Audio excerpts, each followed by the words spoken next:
అందరికీ నజరేయుడైన యేసుక్రీస్తు వారి నామములో నా యొక్క ప్రేమపూర్వకమైన శుభాభివందనాలు చెల్లిస్తూ మరొకసారి మీతో కలిసి దేవుని వాక్యాన్ని పంచుకోవటానికి పరిశుద్ధాత్ముడు దేవుడు నాకు ఇచ్చిన ఈ అవకాశం బట్టి దేవునికి స్తోత్రం కలుగుగాక.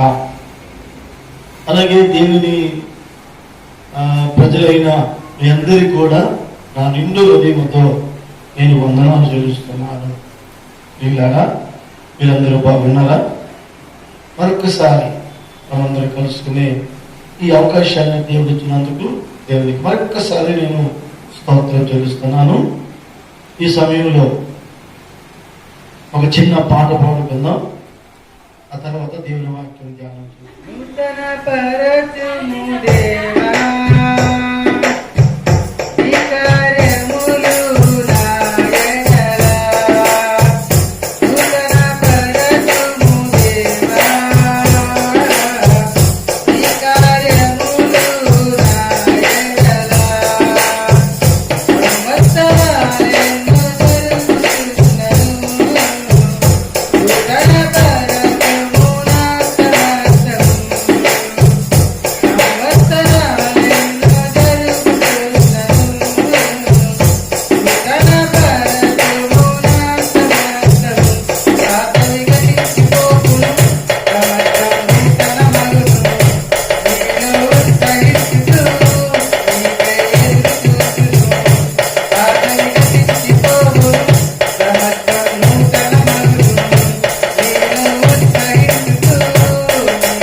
దేవుని వాక్యాన్ని మనం చదువుకుని ధ్యానం చేసుకుందాం.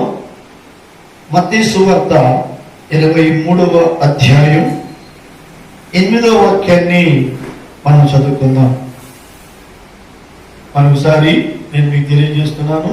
మత్తయి రాసిన సువార్త 23వ అధ్యాయం 8వ వాక్యాన్ని చదువుకుందాం. నేను చదువుతాను, మీరందరూ కొంచెం శ్రద్ధ కలిగి వినాలని మీకు తెలియజేస్తూ ఉన్నాను. మీరైతే బోధకులని పిలువబడవద్దు, ఒక్కడే మీ బోధకుడు, మీరందరూ సహోదరులు. దేవునికి స్తుతి కలుగును గాక. దేవుడు పరిశుద్ధ వాక్యం ద్వారా మనతో మాట్లాడును గాక. పరిశుద్ధాత్ముడు ఈ వాక్యం ద్వారా మనల్ని హెచ్చరించును గాక. చిన్న ప్రార్థన చేసుకుని ఈ వాక్యాన్ని ఆత్మదేవుడికి అప్పగిద్దాం. ఆయన మనతో మాట్లాడతాడు. నామానికి మహిమ చెల్లిస్తూ నీ పాదాల దగ్గరికి వస్తున్నాను. నేను వట్టివాడిని, దీనులను మట్టి పెట్టాలి, ఎన్నిక లేని వాడిని స్వామి. మీరైతే మహానుభావులు, మహోన్నతుడు, దేవాది దేవుడు, సృష్టికర్తవు. నీ పాదాల దగ్గర చేరి నీ సహాయం కోసం వేడుకుంటున్నాను. దయతో మీ సహాయం చేయండి. పరిశుద్ధాత్మ మీరు వచ్చి నన్ను ఉపయోగించుకుని నీ ప్రజలతో మాట్లాడండి. నేను దూరినని నాకు తెలుసు, నన్ను మరుగు చేయండి, మీరు మాట్లాడండి. నేను మాట్లాడితే ప్రజలు ఆలకించడం కష్టం, మీరు మాట్లాడితే ఖచ్చితంగా వింటారు. ఆ సంగతి నాకు బాగా తెలుసు. అందుకే మీరు మాట్లాడి మీ నామానికి మహిమ తెచ్చుకుని అనేక మందిని, క్రైస్తవులను బలపరచండి, క్రైస్తవేతరులను రక్షించి ఈ వీడియో చూస్తున్న ప్రతి ఒక్కరిని మీ కౌగిట్లో చేర్చుకుంటారని ఆశిస్తూ యేసయ్య నామములో ప్రార్థిస్తున్నాను పరమ తండ్రి, ఆమేన్. ఓకే, దేవుని బిడ్డలారా, వాక్యాన్ని ధ్యానం చేసుకుందాం. మన ప్రభువైన యేసుక్రీస్తు వారు మాట్లాడుతున్న అతి ప్రాముఖ్యమైన మాట చూడండి. మీరైతే బోధకులని పిలువబడవద్దు, ఒక్కడే మీకు బోధకుడు, మీరందరూ సహోదరులు. దేవునికి స్తోత్రం కలుగును గాక.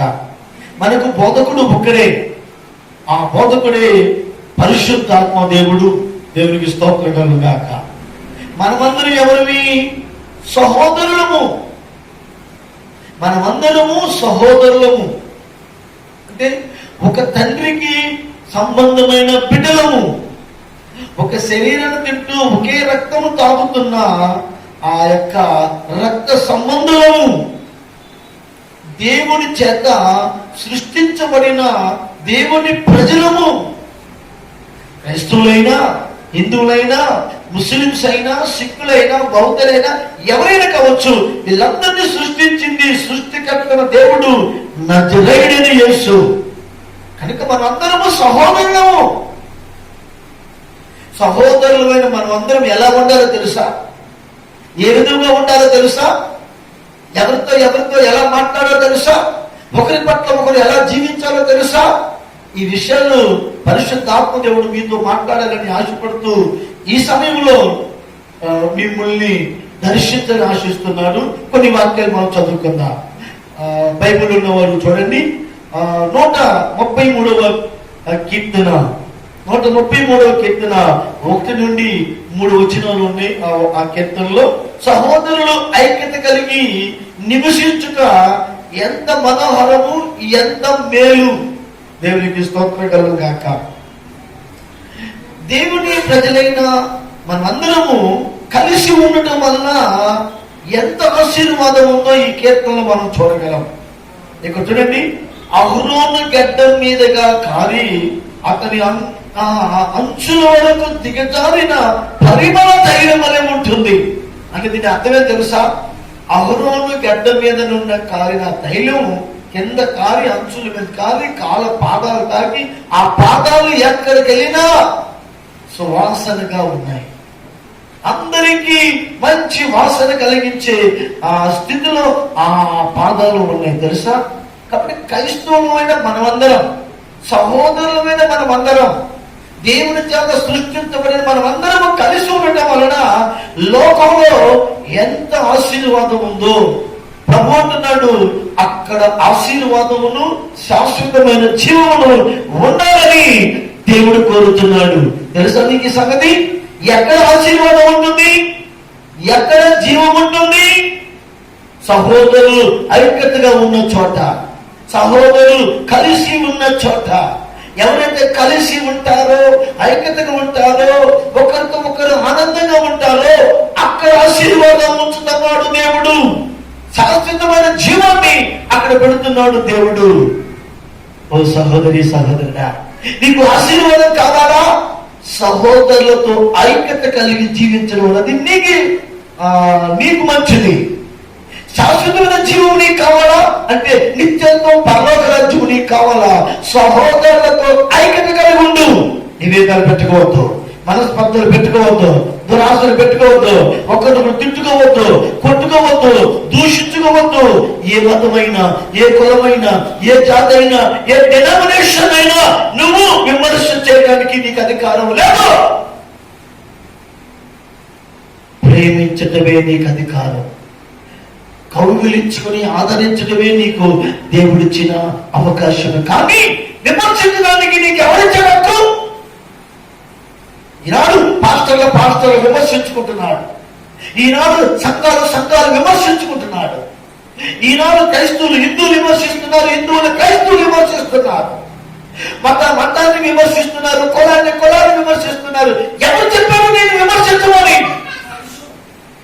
దేవుడు విమర్శించమల్లా. దేవుడు కలిసి ఉండమని చెప్పాడు, ఐక్యతగా ఉండమని చెప్పాడు. అర్థమవుతుందా? కానీ మనం కలిసి ఉండడానికి ఇష్టపడుతున్నావా? ఛాన్స్ దొరికితే చాలు విమర్శలే.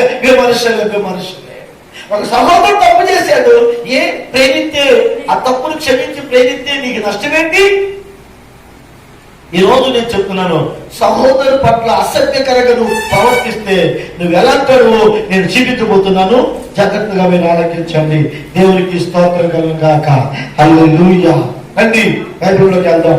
1వ యోహాను పత్రిక 1వ అధ్యాయం 2వ అధ్యాయం 11వ వాక్యాన్ని మనం చదువుకుందాం. ఎవరైనా బైబిల్ ఉన్నవారు చూసి చదవడానికి ప్రయత్నం చేయండి, లేదా నేనే చదువుతాను. బైబిల్ మీరు చూడండి. 1వ యోహాను పత్రిక 2వ అధ్యాయం 11వ వాక్యం ఏం చెబుతుందో తెలుసా? తన సహోదరుని ద్వేషించువాడు చీకట్లో ఉండి చీకట్లోనే నడుస్తున్నాడని దేవుని వాక్యం చెబుతుంది. దేవునికి స్తోత్రం కలుగును గాక. అయ్యా, అర్థమైందా నీకు? అమ్మా, నీకు అర్థమవుతుందా? సహోదరుని ద్వేషించువాడు ఎక్కడున్నాడు అనుకున్నావు? చీకట్లోనే ఉన్నాడు. వాడు చీకట్లో ఉంటూ చీకట్లోనే నడుస్తున్నాడు. నువ్వు చర్చికి వెళ్తున్నావా? బైబిల్ చదువుతున్నావా? ప్రార్థన చేస్తున్నావా? అయితే నీ సహోదరుని ద్వేషిస్తున్నావా? నువ్వు ద్వేషిస్తే ఇంకా నువ్వు పాపములో ఉన్నవాడివే కానీ పరిశుద్ధుడు కాదు, దేవుని బిడ్డవే కాదని బైబిల్ చెప్తుంది. నువ్వు చర్చికి వెళ్తావు ఎందుకు? ప్రార్థన చేయడం ఎందుకు? విమర్శించడానికా? ఒకరు దూషించుకోవడానికా? బైబిల్ ఏం చెప్తుంది? సహోదరుని ద్వేషించేవాడు చీకటిలోనే ఉన్నాడు, చీకట్లో నడుస్తున్నాడు. జాగ్రత్త సుమా. ఏ సహోదరునైనా వాడు బలవంతులు కావచ్చు, బలహీనులు కావచ్చు, ప్రార్థనలో నీకంటే వీక్ కావచ్చు, బైబిల్ చదవడం చేత కాకపోవచ్చు, నీకంటే జూనియర్ కావచ్చు. పాస్టర్లారా, మీరు ఎంత గొప్ప పాస్టర్లు కావచ్చు, బిషప్లు కావచ్చు, అని నువ్వు సహోదరుని ద్వేషించమంటే నువ్వు చీకట్లో ఉన్నవాడివే. కాబట్టి జాగ్రత్త. ప్రేమించమంటున్నాడే కానీ దేవుడు ద్వేషించమంటలేదు. గుర్తుంచుకో. ఇది ఒకటి. సహోదరుని ద్వేషించేవాడు ఇంకా చీకట్లోనే ఉంటున్నాడు. ఇంకా 2వ వాక్యంలోకి వెళ్దామరా? అది యోహాను రాసిన 1వ పత్రికలో 3వ అధ్యాయము 10వ వాక్యంలో ఏం చెప్తున్నాడు దేవుడు? నేను మరొక వాక్యం చదివి వినిపిస్తాను. దేవునికి స్తుతి కలుగును గాక. దీనిని బట్టి దేవుని పిల్లలు ఎవరో అపవాది పిల్లలు ఎవరో తేటపడును. నీతిని జరిగించని ప్రతి వాడును, తన సహోదరుని ప్రేమింపని ప్రతి వాడును దేవుని సంబంధులు కాదు. ఇది అర్థమైందా? సహోదరుని ప్రేమింపకుండా ద్వేషించేవాడు దేవుని సంబంధులు ఎందుకు అవుతారండి? హలో, నీకు అర్థమవుతుందా? సహోదరుని ప్రేమించేవాడు దేవుని సంబంధి. తెలుసా నీకు సంగతి? అర్థమవుతుందా నీకు సంగతి? ఓ సహోదరుడా, నీ పక్క సహోదరుని ద్వేషిస్తున్నావా, ప్రేమిస్తున్నావా? నువ్వు ప్రేమించకపోతే, ద్వేషిస్తే నువ్వు దేవునికి నీకు సంబంధం లేదు. సంబంధం ఉందని నువ్వు అనుకుంటున్నావు, కానీ సంబంధం లేదు అని దేవుడు చెప్తున్నాడు. గుర్తుంచుకో, జాగ్రత్త. సహోదరుని ద్వేషించొద్దు, ప్రేమించేవాడే దేవుని సంబంధి. రైట్. మరొక వాక్యాన్ని నేను మీకు చూపిస్తాను. అలాగే 3వ అధ్యాయంలో కూడా 15వ వాక్యం మరొక మాట చెప్తుంది. చూద్దామా? చూడండి, నేనే చెప్తాను. తన సహోదరుని ద్వేషించువాడు నరహంతకుడు. బైబిల్ ఏమి చెప్తుందండి? దేవుని మాట. ఎవరైనా తన సహోదరుని ద్వేషించాడా వాడు నరహంతకుడు. నరహంతకుడు ఎలాగ పరలోకం వెళ్తాడండి? నరహంతకుడు నిత్య జీవం ఎలా ఉంటుంది సోదరా? జాగ్రత్త. ఏం చేస్తున్నావు నీవు? అసలు నువ్వు భక్తి ఏం చేస్తున్నావు? ఇతరులకు బోధించి నువ్వేం నేర్పుతున్నావు? సంఘానికి నువ్వేం నేర్పుతున్నావు? నీ సహోదరుని ద్వేషిస్తున్నావు. నువ్వు పెద్ద బైబిల్ తీసుకుని బోధకుడిగా లేదా సంఘములో పెద్ద పెత్తనదారుగా సంఘ పెద్దగా సలహా ఇస్తున్నావు. జాగ్రత్త. సహోదరుని ద్వేషించేవాడు నరహంతకుడు. నీకు అర్థమైందా? నీవు హత్య చేయనవసరం లేదు. నీ పక్క సోదరుని ద్వేషించే చాలు, నువ్వు హంతకుడివే అని బైబిల్ అంటుంది. నువ్వు హంతకుడివై మరి దేవుని కూడా చెప్పుకుంటావు. నీవు సహోదరుని ద్వేషిస్తూ నరహత్య చేస్తూ నువ్వు దేవుని కూడా చెప్పుకుంటావా? తప్పు చేస్తే గద్దించు, బుద్ధి చెప్పు, మరలా ప్రేమించి దగ్గర తీసుకో. అది బైబిల్ పద్ధతి. అంతేకాని వాడు ద్వేషించి అలాంటి ఇలాంటి చెప్తూ నువ్వు తిరుగుతుంటే నువ్వు నరహత్య చేసిన వాడు సుమా. జాగ్రత్త. మరొక వాక్యాన్ని నేను మీకు చూపిస్తాను. సహోదరుని పట్ల దేశంగా ఉంటే మరే బైబిల్ ఏం చెబుతుందో మరొక వాక్యాన్ని చూడండి. అదే యోహాను పత్రిక 4వ అధ్యాయం 20వ వాక్యం ఏం చెబుతుందంటే, ఎవడైనా నేను దేవుని ప్రేమించుతున్నానని చెప్పి తన సహోదరుని ద్వేషించిన అతడు అబద్ధికుడు. హలో, అర్థమైందా? సహోదరుని ప్రేమించని వాడు, ద్వేషించేవాడు ఎవడు? అబద్ధికుడు. అసలైన అబద్ధికులు ఎవరో తెలుసా? వీరే. పక్క వాళ్ళని ప్రేమించలేవు, నీ ఇరుగు పొరుగుని ప్రేమించలేవు, నీ ఇంట్లో వాళ్ళని ప్రేమించలేవు, సంఘములో సమాధానం ఉండవు, ఎవరితో ప్రేమించలేవు, ద్వేషిస్తావు. నువ్వు దేవుని బిడ్డవుతావు. జాగ్రత్త. అర్థం చేసుకో. నువ్వు అబద్ధికుడివి. అబద్ధికులందరూ అగ్ని గంధకాలు మందు కొండములో పాలు పొందుతారని బైబిల్ ప్రకటన గ్రంథంలో 22వ అధ్యాయంలో రాస్తుంది. నీకు తెలుసా? చదువుకు అవసరమైతే. కాబట్టి సహోదరుని ద్వేషించేవా నువ్వు అబద్ధికుడవు. ఏ అబద్ధికుల్లో నిత్య జీవం ఉండదు. అసలు అబద్ధికులు పర్వాలేదు వెళ్ళదు. కాబట్టి నా ప్రియ సహోదరి సహోదరుడా, జాగ్రత్త. జాగ్రత్త. నువ్వు దేవుని బిడ్డగా అయితే దేవుని బిడ్డగా జీవించే గాని సహోదరులను ద్వేషించడం అన్నది మంచిది కాదు. మన ప్రభు ఏమంటున్నాడు? మీరందరూ సహోదరులయ్యా. హల్లెలూయా. మీరు ఒకరినొకరు ప్రేమించుకోండి, ఒకరినొకరు ఆదరించుకోండి, ఒక తప్పు చేస్తే ఒకరినొకరు బుద్ధి చెప్పుకోండి, పర్వాలేదు. అంతేగాని ద్వేషించడము, అసూయపడటము, అసహించుకోవటము ఇది బైబిల్లో యేసు ప్రభు చెప్పలేదు. దేవునికి స్తోత్రం కలుగాక. ఒక్క మాట నేను చదివి నేను నా వాక్యాలు ముగిస్తాను. బైబిల్లో యేసు ప్రభు ఇచ్చిన ఆజ్ఞ ఏంటి? అసలు యేసు ప్రభు ఇచ్చిన ఆజ్ఞ ఏంటి బాబు?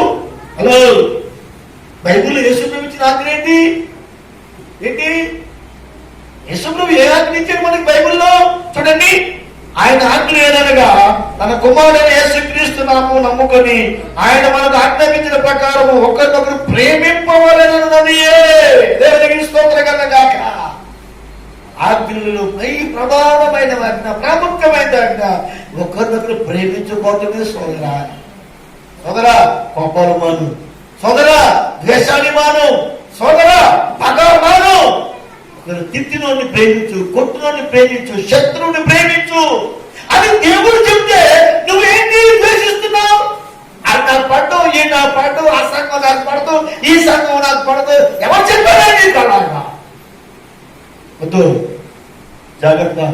వాక్యంలో ముందు తీర్పులోకి వెళ్తాం, లెక్క అప్పగిస్తాం, దేవుడు పనిష్మెంట్ ఇస్తాడు మనకి. కనుక నువ్వైనా నేనైనా క్రైస్తవులైన మనమందరము, దేశంలో ప్రజలందరము ఒకరినొకరు ప్రేమించుకుంటూ ఆదరించుకుంటూ ఉన్నప్పుడే వీళ్ళు దేవుని బిడ్డలు అని లోకమంతా చెప్పుకుంటుంది. తెలుసా? ఒక మాట చెప్తాను, పాస్టర్లు ద్వేషించుకుంటే లోకంలో అన్నిలేమంటారు? విశ్వాసులు ద్వేషించుకుంటే లోకంలో అన్నిలేమంటారు? సంఘాన్ని ద్వేషించుకుంటే లోకంలో అన్నిలేమంటారు? సువార్త చెప్పగలవా? వారికి యేసుని ప్రకటించగలవా? వారిని రక్షణలోకి తీసుకురాగలవా మనం? కాబట్టి మనం తప్పు చేస్తున్నాం. ఏంటో తప్పు తెలుసా? సహోదరులమైన మనం అందరం కలిసి ఉండకుండా విడిపోయి ద్వేషించుకుంటూ దూషించుకుంటూ మనము సెలవులవుతున్నాం దేశం మీద, సంఘాలలో. తప్పు అర్థం చేసుకుని జాగ్రత్త కలిగి మనం అందరం బ్రతుకుదాం, క్రీస్తు నియమాన్ని పాటిద్దాం. బైబిల్లో యేసు అన్నాడు, మీరందరూ నా శిష్యులుగా ఉండాలంటే మీరు ఒకరినొకరు ప్రేమించుకోండి. ఇదే యేసయ్య మాట. ఆయన మాట నువ్వు వినేవాడివైతే, ఆయనంటే నీకు గౌరవం నీకుంటే, ఆయనంటే విశ్వాసం నీకుంటే, ఆయన చెప్పిన మాట నువ్వు విని ప్రేమించడం నేర్చుకో సోదరా. కొట్టినా ప్రేమించు, నిన్ను ద్వేషిస్తున్నా దూషిస్తున్నా కాదు పో అన్నా నువ్వు ప్రేమించడం నేర్చుకోగానే ద్వేషం అన్నది నీలో ఉండకూడదు. గుర్తుంచుకో, జాగ్రత్త. పరిశుద్ధాత్మ నీతో మాట్లాడుతున్నా. ఈ మాటలు విని మనసు మార్చుకుని జాగ్రత్త పడి క్రీస్తు నియమాన్ని మీరకుండా క్రీస్తు అనుచరులుగా ఉంటూ క్రీస్తు నామానికి మహిమకరంగా ఉండి సువార్త ప్రకటించి ఆత్మను సంపాదించి పరలోకంలో దీవెన పొందు. దేవుడిని దీవించిన కాక. ఆమేన్. దేవుడి పరిశుద్ధ వాక్యాన్ని మన వీటికి ఆశీర్వదించి వద్దులు చేయను కాక. ఆమేన్. ప్రార్థన చేద్దాం. నా ప్రియమైన తండ్రి, నువ్వు మాట్లాడిన ప్రతి మాటను బట్టి నీకు వందనాలయ్యా. మేమందరం సహోదరులుగా కలిసి ఉండే కృపకి దయచేయి. మాలో ఎవ్వరికి ద్వేషం అన్నది లేకుండా, అసూయలు అన్నవి లేకుండా, పగలు లేకుండా, కక్షలు లేకుండా కలిసి జీవించే భాగ్యాన్ని మాకు దయచేస్తాడని మనసారా నిన్ను కోరుకుంటూ యేసయ్య పేరిట ఈ వీడియో చూస్తున్న బిడ్డలందరూ కలిసి ఉండడానికి కృప చూపుతారని ఈ దీన సేవకుని వాడుకున్నందుకు నీకు స్తుతులు చెల్లిస్తూ, ఈ యూట్యూబ్ ద్వారా ఎంతమంది వీడియో చూస్తున్నారు అందరినీ ఆశీర్వదిస్తారని, కలిసి ఉండే కృపను ప్రసాదిస్తారని నమ్ముచు యేసు నామములో ప్రార్థిస్తున్నాను తండ్రి. ఆమేన్. తండ్రి, కుమార పరిశుద్ధాత్మ త్రియేక దేవుడు మీకు తోడయుండి అందరికీ ప్రేమ కలిగిన మనసు దయచేయును కాక. ఆమేన్. ఆమేన్. ఆమేన్.